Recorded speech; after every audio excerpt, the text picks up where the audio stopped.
Hello students, एक बार फिर से मैं आप सभी का स्वागत करता हूं इस लेक्चर में। बिजनेस कम्युनिकेशन के आज के हमारे इस लेक्चर में हम बात करेंगे about the barriers of effective communication या barriers to effective communication, rather मुझे ऐसा कहना चाहिए।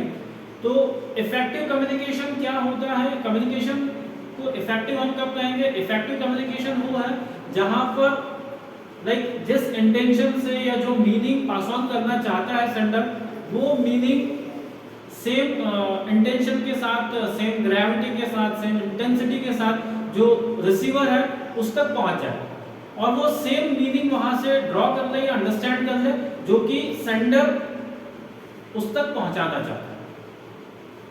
ठीक है, अब ये हुआ आपका इफेक्टिव कम्युनिकेशन, या हम ऐसा भी बोलते हैं इफेक्टिव कम्युनिकेशन वो है जहां पर आपका जो पर्पस है कम्युनिकेट करने का, आपका पर्पस सॉल्व हो जाता है। सॉल्व होता है टू दी मोस्ट, हम ऐसा भी कह सकते हैं कि आपको 100% आपका पर्पस सॉल्व हो जाता है, ऐसा हम मानते हैं। ठीक है, तो इफेक्टिव कम्युनिकेशन जैसा या एक ऐसी कोई आइडियल सिचुएशन नहीं होती जहां पर हम कह सकते हैं कि कम्युनिकेशन इफेक्टिव होगा ही। There are not many factors जो कि अफेक्ट करते हैं कम्युनिकेशन को। हमने देखा पिछले लेक्चर्स में, हमने इसके ऊपर बात भी किया था। अब हम हमारे एंड से एफर्ट्स जरूर लगा सकते हैं, हम हमारे एंड से कोशिश जरूर कर सकते हैं, ट्राई कर सकते हैं कि जो भी हमारा रिसीवर है उसको प्रॉपरली मैसेज समझ आ जाए। ठीक है, तो उसके लिए कुछ टिप्स, कुछ सजेशंस, ठीक है, वो हम हमारे पास होते हैं। ठीक है, तो देखो दो चीजें हैं। एक तो वो सारी चीजें जो कि आपकी इफेक्टिविटी को या इफेक्टिवनेस को कम करें। तो कम्युनिकेशन के इफेक्टिवनेस को जो भी फैक्टर्स अफेक्ट करेंगे और कम करेंगे, नेगेटिवली अफेक्ट करेंगे और इफेक्टिवनेस को कम करेंगे, वो आपके बैरियर्स कहलाएंगे। Barriers are just like obstacles, रुकावटें। तो क्या क्या ऑब्स्टेकल्स, क्या क्या प्रॉब्लम्स आपको फेस करने को मिलती है, वो है बैरियर्स।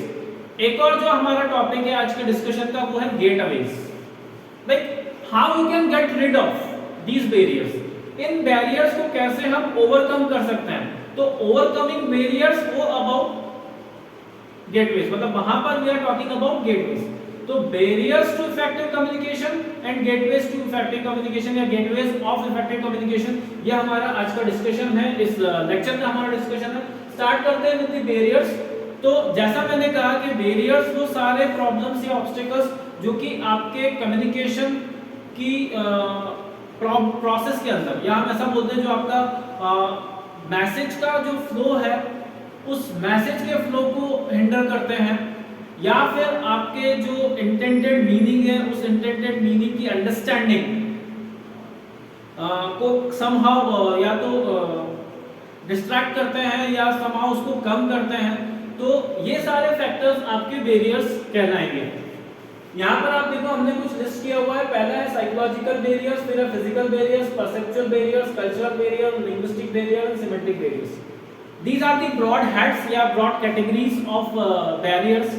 जब मैं कम्युनिकेशन के रिस्पेक्ट में बात करता हूँ, कॉर्पोरेट्स के अंदर जो कम्युनिकेशन होता है या बिजनेस कम्युनिकेशन की जब मैं बात करूंगा, तो बिजनेस कम्युनिकेशन में कहीं ना कहीं ये वेरिएबल्स या ये सारे फैक्टर्स नेगेटिवली उस पूरी प्रोसेस को अफेक्ट करते हैं। तो हमारा बिजनेस कम्युनिकेशन हैम्पर होता है किनके कारण? इन के प्रेजेंस के कारण। अब ये क्या क्या है? साइकोलॉजिकल बैरियर्स की अगर मैं बात करता हूँ, साइकोलॉजिकल जैसे कि नाम से क्लियर होता है आपकी साइक से। लाइक अगर आप का जो एक मेंटल लेवल है, ठीक है, मतलब इंटेलेक्चुअली अगर आप साउंड नहीं है तो वो वहां पर psychological barriers comes into picture. आपके इंटेलिजेंस से रिलेटेड जब मैं बात करता हूँ, ठीक है, तो वहां पर साइकोलॉजिकल बैरियर एक रोल प्ले कर सकता है। अदर देन दैट, अगर मैं साइकोलॉजिकल बैरियर की बात करता हूँ तो बैरियर्स रिलेटेड टू एटीट्यूड या मूड स्विंग जो आपका होता है, तो इमोशंस की भी जब हम बात करें तो वो भी कहीं ना कहीं साइकोलॉजी साइकोलॉजिकल बैरियर के हेड के अंदर आप कंसीडर कर सकते हैं, या फिर एक सेपरेट इमोशनल बैरियर्स वो भी हो सकता है। अब देखें हम कुछ एग्जांपल्स के थ्रू इसको समझने की कोशिश करते हैं। लाइक साइकोलॉजिकल बैरियर की अगर मैं बात करता हूँ, कुछ मेंटल ब्लॉकेजेस होते हैं, ठीक है। कई बार हम क्या हो जाता है, बहुत ज्यादा प्रेजुडाइज हो जाते हैं, जजमेंटल हो जाते हैं, हम पहले से ही सोच लेते हैं कि ये काम हमसे नहीं होगा। अब वो जो एक मेंटल ब्लॉक आपने बना लिया, वो आपकी साइक है, वो आपका साइकोलॉजिकल एक यू कैन से इंटरप्रिटेशन हो गया उस सिचुएशन का, that I can not get away from this situation, ये काम तो मुझसे होना ही नहीं, इसको तो मैं समझा ही नहीं सकता, या इसको तो मैं समझ नहीं सकता। अब इस तरह से अगर आप पहले से ही बहुत ज्यादा प्रेजुडाइज हो जाते हैं, या मेंटली आप अपने आप को उस तरफ, उस डायरेक्शन में लेके चले जाओगे, तो वो साइकोलॉजिकल बैरियर है एक तरह का, ठीक है। आप बहुत ज्यादा यू कैन से आप मेंटली स्टेबल अगर नहीं है, मेंटली थोड़े से अनस्टेबल होते हैं, आपका बहुत क्विक मूड स्विंग होता है, ठीक है। At one point of time आप बहुत जॉली नेचर के होते हैं, और सडनली आप बहुत ज्यादा एग्रेसिव हो जाते हैं। तो इस तरह से अगर आपका बिहेवियर होगा, तो वहां पर भी इस तरह का बिहेवियर जो है, या इस तरह का जो आपका एक साइकोलॉजिकल अप्रोच है, वो भी कम्युनिकेशन में प्रॉब्लम्स क्रिएट कर सकता है। पीपल विल लाइक फ्राइटेंड होता है कई बार, कुछ एक पर्सनालिटीज ऐसी होती हैं जिनको हम अप्रोच करने में थोड़ा सा डरते हैं, not just because of their physical buildup, but just उनका एक जो यू कैन से मेंटल या जिस फ्रेम ऑफ माइंड में वो होते हैं, जो एक स्टेट होता है उनका माइंड का, उसको ध्यान में रखते हुए भी कई बारी वी हेजिटेट कि अपफ्रंट जाके हम कैसे इनको रिक्वेस्ट पुट अप करें। लेट्स से आपका जो इमीडिएट बॉस है, ठीक है, हम डरते हैं कि हम बॉस से कैसे छुट्टी के लिए रिक्वेस्ट करें, that person will shout on us, वो चिल्ला देगा। लाइक इस तरह से बहुत सारी चीजें होती हैं जो कि आपके माइंड में चलती रहती है।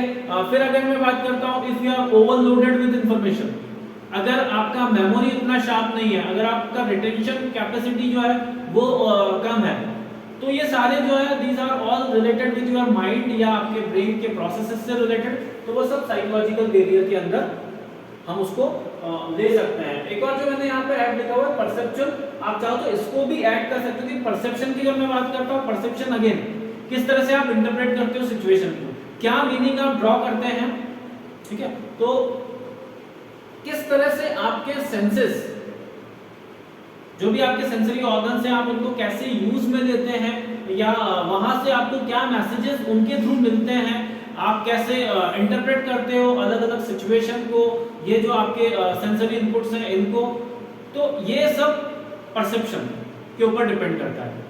तो ह्यूमन टू ह्यूमन हम सभी जो है अलग अलग तरीके से परसीव करते हैं चीजों को, ठीक है।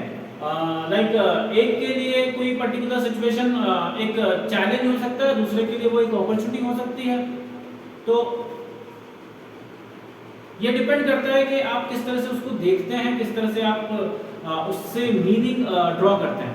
तो वो भी आपके बिकॉज क्योंकि है तो वही आपके मेंटल प्रोसेसेस के साथ रिलेटेड, तो परसेप्चुअल डिफरेंस को भी आप, या परसेप्चुअल बैरियर्स को भी आप यहाँ पे ले सकते हैं। डिफरेंस ऑफ परसेप्शन, तो वो एक साइकोलॉजिकल बैरियर हो सकता है। अलग से आप उसको एक हेड में लेके और अगर कंसीडर करना चाहें तो वैसा भी किया जा सकता है, जहां पर परसेप्शन, डिफरेंस ऑफ ओपिनियन, ये एक बैरियर हो जाता है, ठीक है। मेरे लिए x है, लेकिन किसी और के लिए x जो है वो y है, तो मैं अलग मीनिंग अगर ड्रॉ करता हूं किसी चीज से, ठीक है, मैं बोलता हूं कि वेदर जो है बहुत कोल्ड है, क्यों, बिकॉज लाइक वही आपकी जब लाइकिंग्स और डिसलाइकिंग्स की बात आती है, प्रेफरेंसेस की बात आती है, सीजन, जैसे मैं बोल रहा था कि ठीक है बिकॉज विंटर्स मुझे पसंद है, because I like that climate. अब हो सकता है किसी एक्स पर्सन को वो चीज नहीं पसंद, क्योंकि वो उसको अलग तरीके से परसीव करता है। तो अब यहाँ पर आप किस तरह से किस चीज को परसीव करते हैं, और वो चीज कहीं ना कहीं कम्युनिकेशन में भी अफेक्ट करती है। तो कम्युनिकेशन के अंदर एक बैरियर यहाँ पे हमने परसेप्चुअल बैरियर भी लिखा हुआ है।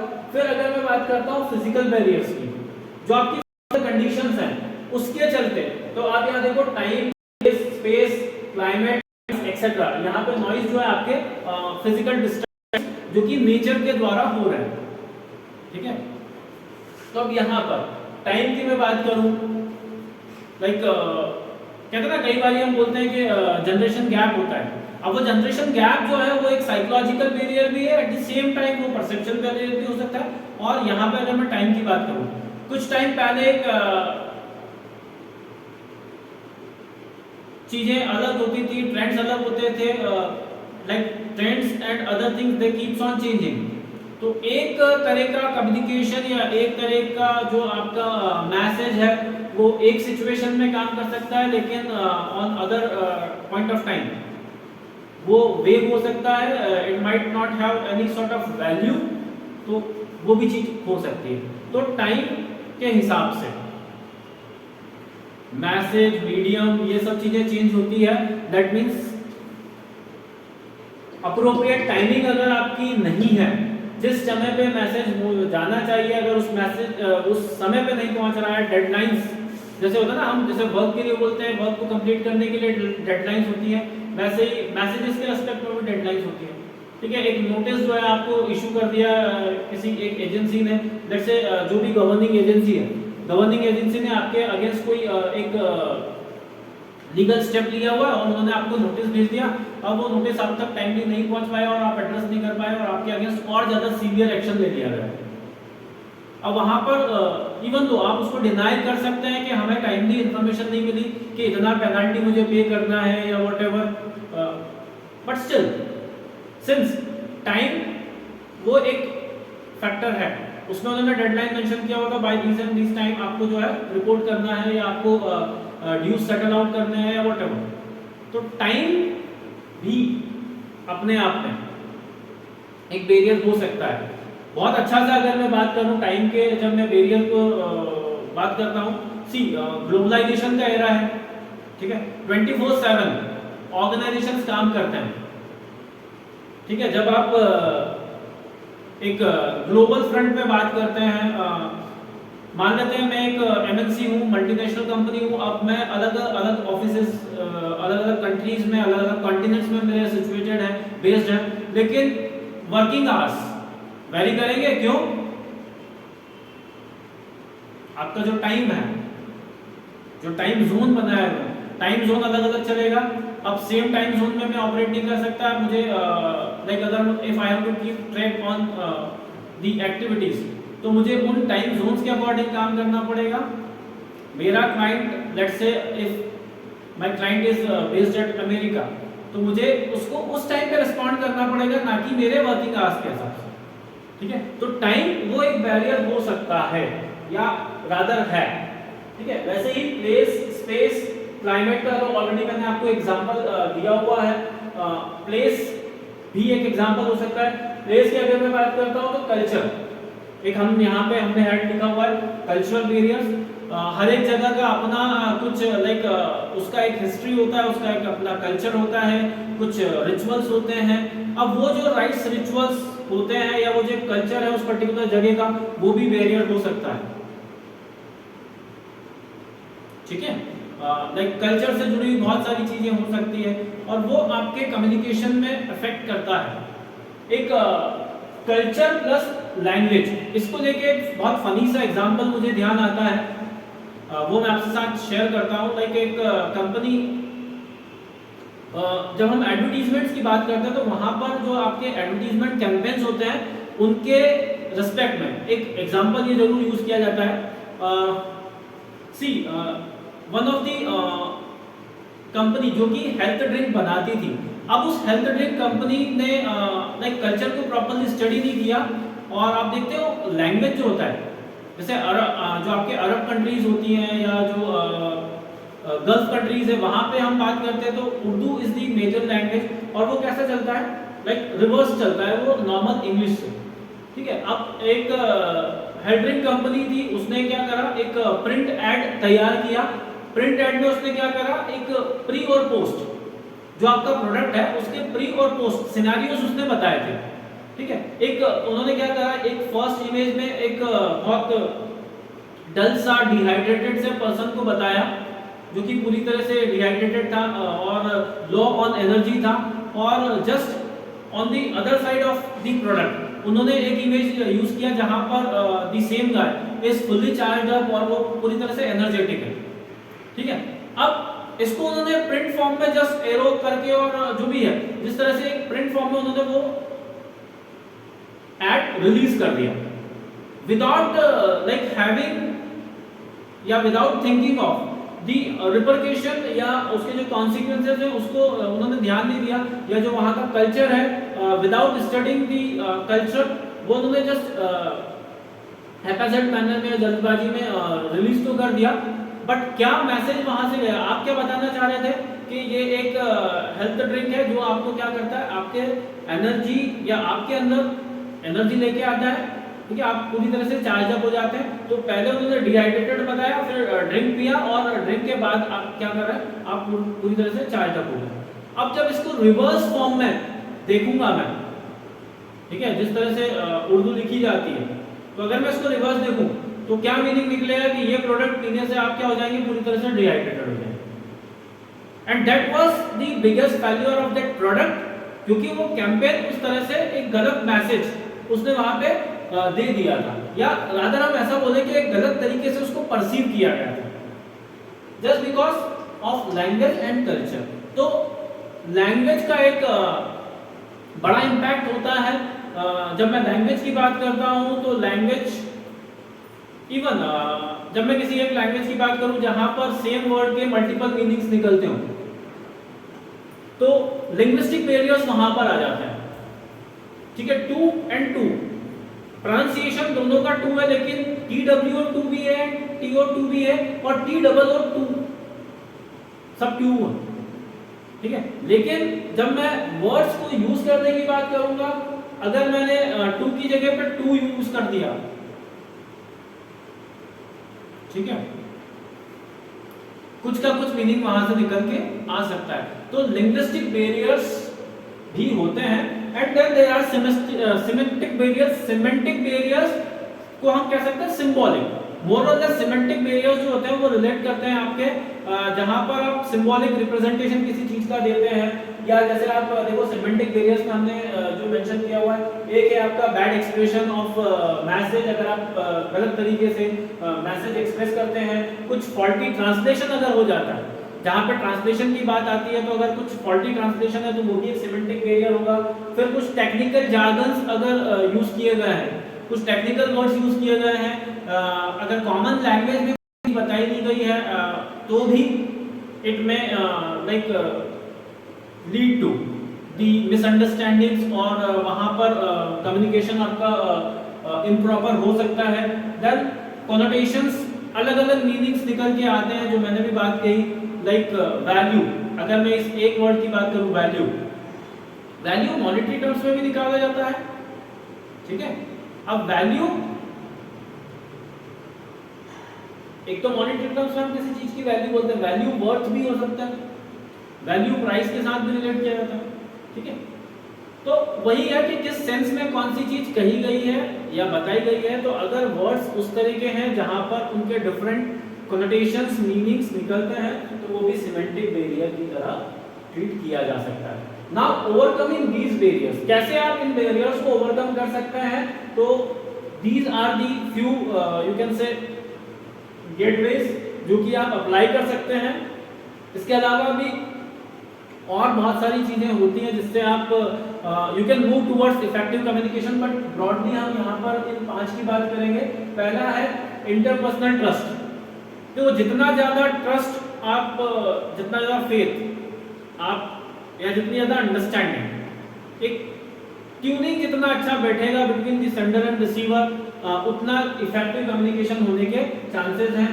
अगर हम लिसनिंग की बात करें तो अगर आप अपनी लिसनिंग स्किल्स को थोड़ा सा शार्पन करते हैं, अगर आप सुनने की क्षमता जो है, अपनी लिसनिंग कैपेसिटी उसको बढ़ा देते हैं, अगर आप थोड़ा सा पेशेंस अपने अंदर लेके आते हैं, ठीक है, तो ये जो बैरियर्स हैं, you can overcome those barriers.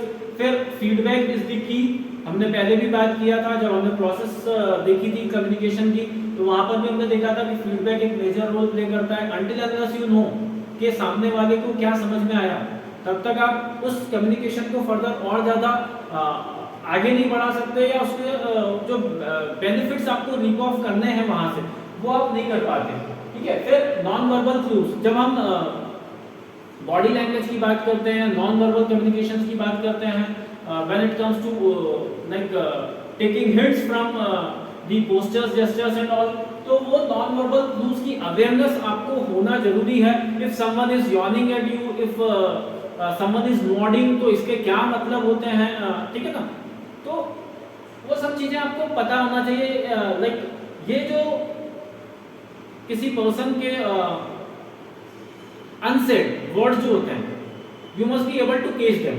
ठीक है, उनको समझने की आपको क्षमता होनी चाहिए। And then non directive counselling, it requires sort of counselling जो कि पूरी तरह से कैसी है, इम्पार्शियल है, जहाँ पे किसी तरह से आप प्रेजुडिस नहीं है, आपने किसी को जज नहीं किया है, और आप डायरेक्शंस नहीं देना चाहते हैं, रादर आप उसको काउंसल करके पर्सन के जो एबिलिटी है to improve on these front, like psychological point of view से वो थोड़ा सा अपने आप को इम्प्रूव करे, लैंग्वेज के फ्रंट पे वो अपने आप को इम्प्रूव करे। तो एक नॉन डायरेक्टिव काउंसलिंग आपको देने की जरूरत है पर्सन को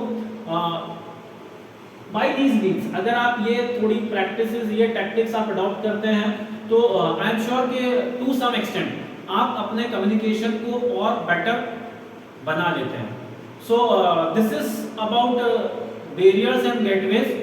आप थोड़ा सा जब भी कम्युनिकेट करें, for the next time please do take care of these things के ये आप इंश्योर करके चलें कि ये जो बैरियर्स हैं ये आपको अफेक्ट ना करें। At the same time you must try to improve upon these things, ठीक है, जिससे आपका ओवरऑल इफेक्टिवनेस बढ़ेगा। जो भी आप अपनी बात कहना चाहेंगे, जो भी मैसेजेस आप शेयर करना चाहेंगे, वो आप with more you can say effect and proper response कर पाएंगे। ठीक है, तो with that I would like to end this session. Next lecture में हम फिर से आपसे मिलेंगे। Till then enjoy yourself, enjoy your life, bye, have a nice time, thank you.